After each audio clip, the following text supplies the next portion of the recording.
Welcome back to the Daily Plus Live. We are following live breaking news. You are looking at Lansing right now as UAW workers have walked off the job at the GM Lansing Delta Township assembly plant. They make the Buick Enclave and the Chevy Traverse there. Of course, they got the notice this morning at about 10:30 that Shawn Fain announced that 7,000 more workers were going to be walking off the job. So here in Lansing and also at Ford's Chicago assembly plant. They make the Ford Explorers. And you are looking live now from Sky 4 at the parking lot of Solidarity House. And that is where workers are gathering here in Detroit. Shawn Fain is actually among them. He is wearing one of the blue and white camo shirts, speaking to not only workers down there, but also you can see tripods of media members that have set up there as well, continuing this as we look at day 15 of the UAW strike.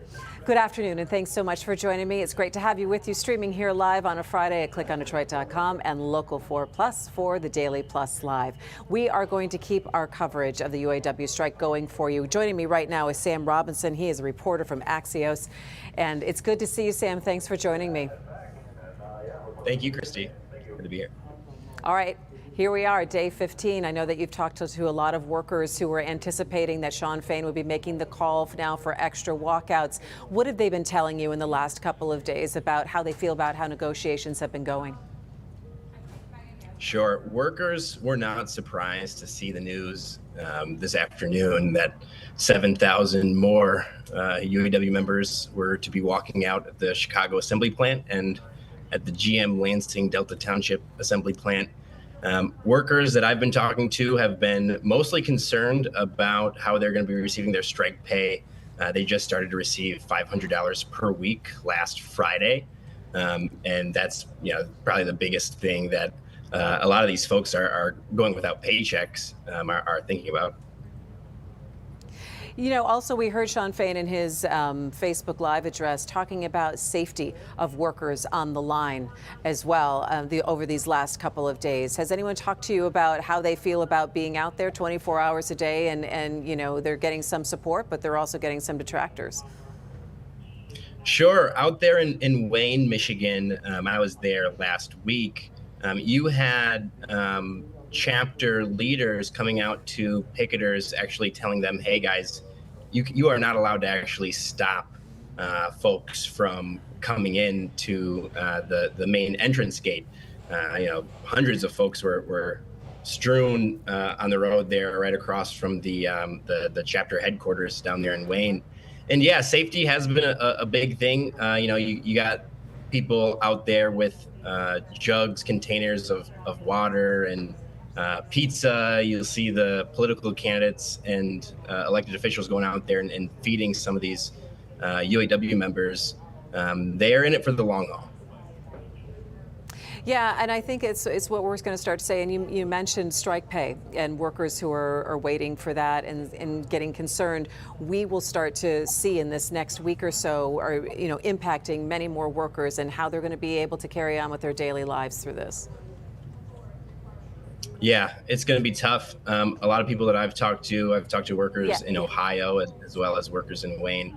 They tell me that they're starting to, really tighten up their budgets. And that's obviously going to affect local businesses around not just the plants where these people are striking, but, their hometowns back where they live. Absolutely. Absolutely. Hey, Sam, I hate to interrupt you right now, but Ford is holding a media briefing right now. Jim Farley is speaking, the CEO of Ford. Let's go ahead and take that. For the better. Second, we believe the UAW is holding up the deal over battery plants that won't come online for another 2 to 3 years. And finally, we still have time to reach an agreement and avert a real disaster, but not much more time given the fragility of the supply base. Of all the companies, Ford has been the most supportive of the UAW and manufacturing in America. We employ 57,000 UAW members. That's about 40% of the union's Big Three membership. This adds significant costs. We think about $1 billion a year to our business. We do it anyway because of our values. Ford built the middle class in this country. Our crosstown rivals have moved work south, even full-size trucks, to take advantage of lower labor rates in Mexico. Please look at this chart. And our non-union transplants and startups have fought tooth and nail to prevent the UAW from organizing their employees. Ford alone has been the only one who added UAW jobs since the Great Recessions. To take a step back, in 2019, we bargained a new 4-year agreement with the UAW.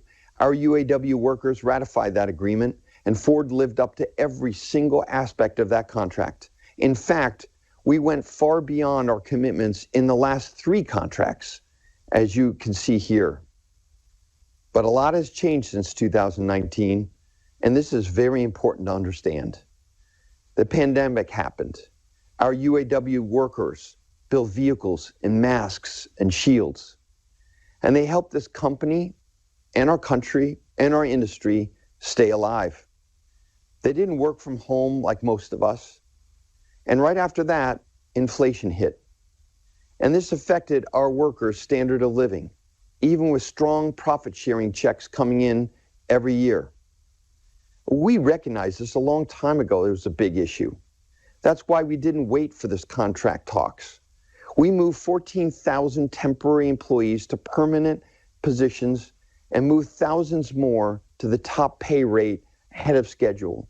Today, 97% of our UAW workforce are permanent Ford employees.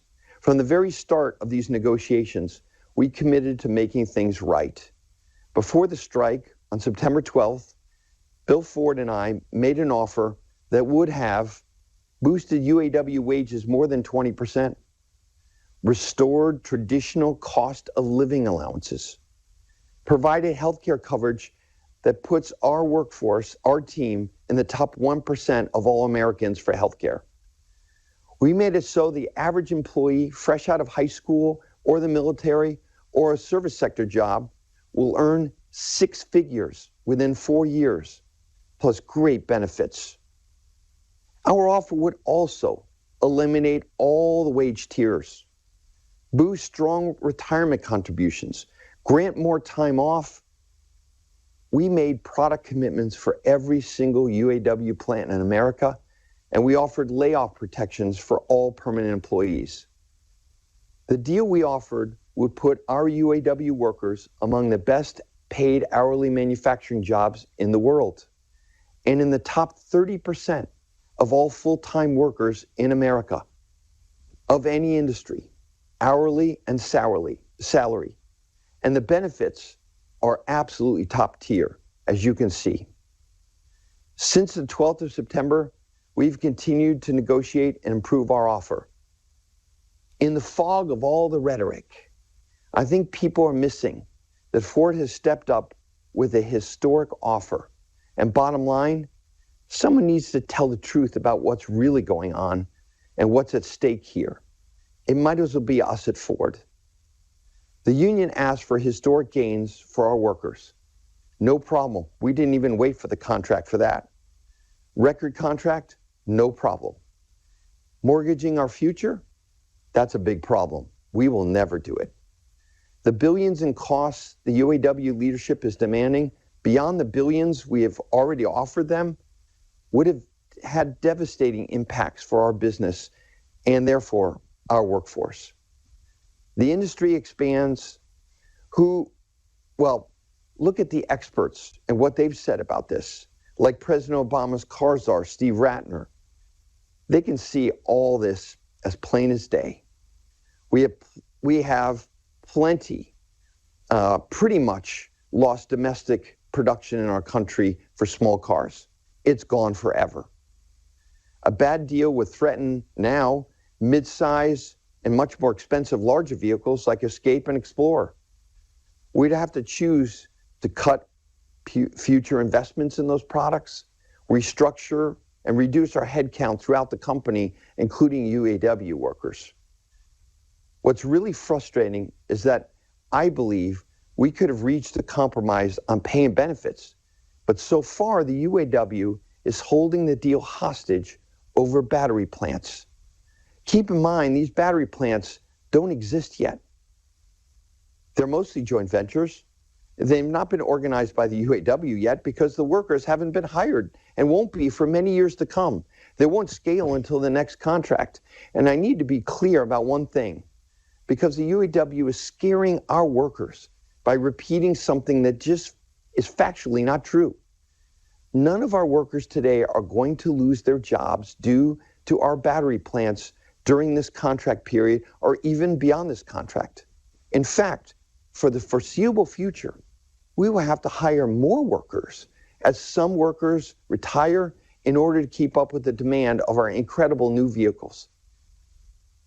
We are open to work with the union on a fair deal for battery plants, but these are multi-billion-dollar investments, and the future of our industry is in the balance, and they have to make good business sense.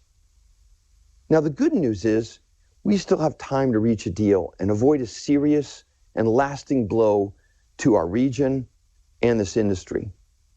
The supply base is on a nice edge already. Look at Michigan Assembly, where we make the Bronco. Suppliers there employ 125,000 hourly workers. In the plant, we employ about 5,000. All those 125,000 hourly jobs are at risk as the strike moves on. If the UAW's goal is a record contract, they've already achieved that. I read where they privately described their strategy. It's actually not so private now. You can read it on the internet.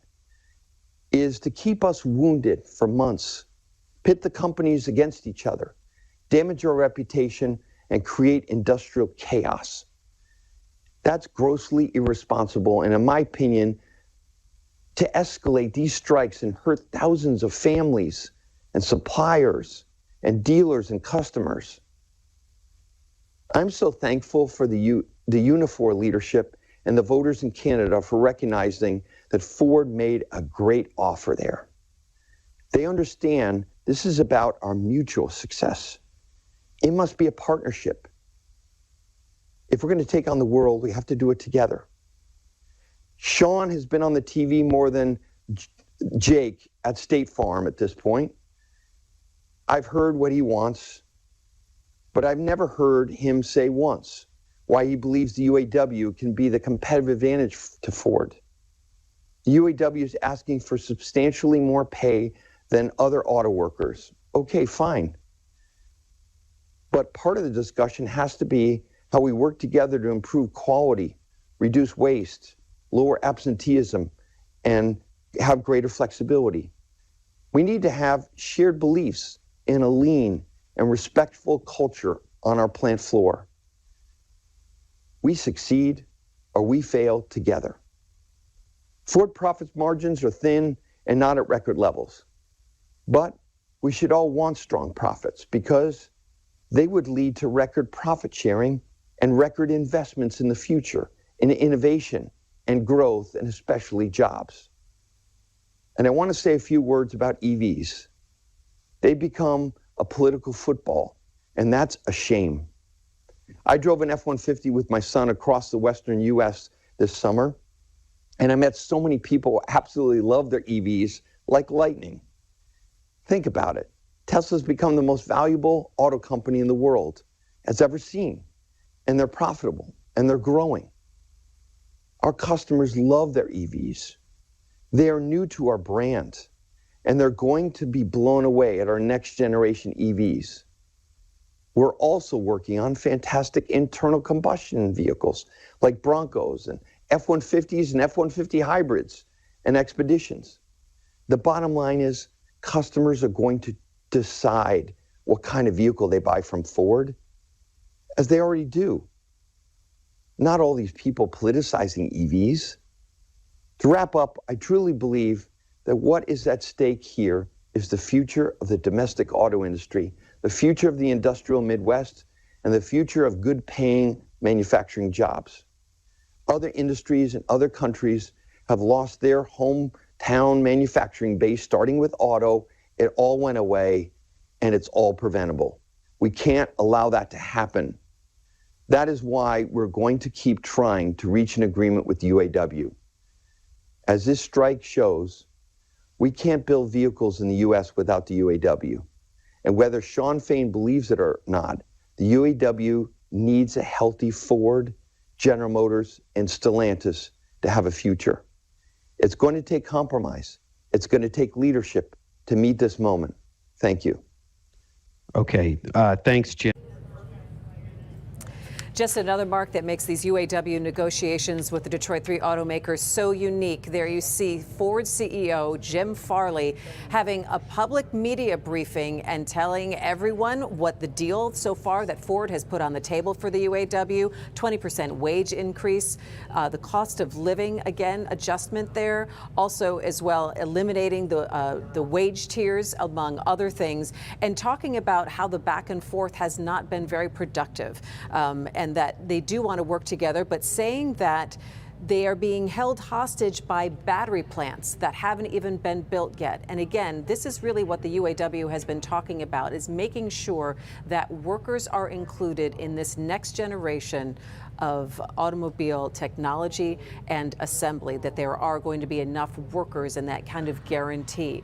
That's what Jim Farley said has been holding up the deals and the negotiations here with the UAW. Again, to be able to see the negotiations play out in the media. You heard from Sean Fain this morning on Facebook Live. Now Jim Farley, of course, GM, put a statement out as well that they are still looking to negotiate and to try to get a deal done. But of course, the announcement today that a GM plant in Lansing Delta Township Assembly and also then Ford's Chicago plant are targeted with the walkout striking today, bringing to a total of 25,000 UAW workers who are now on strike as we are at day 15 of this strike. So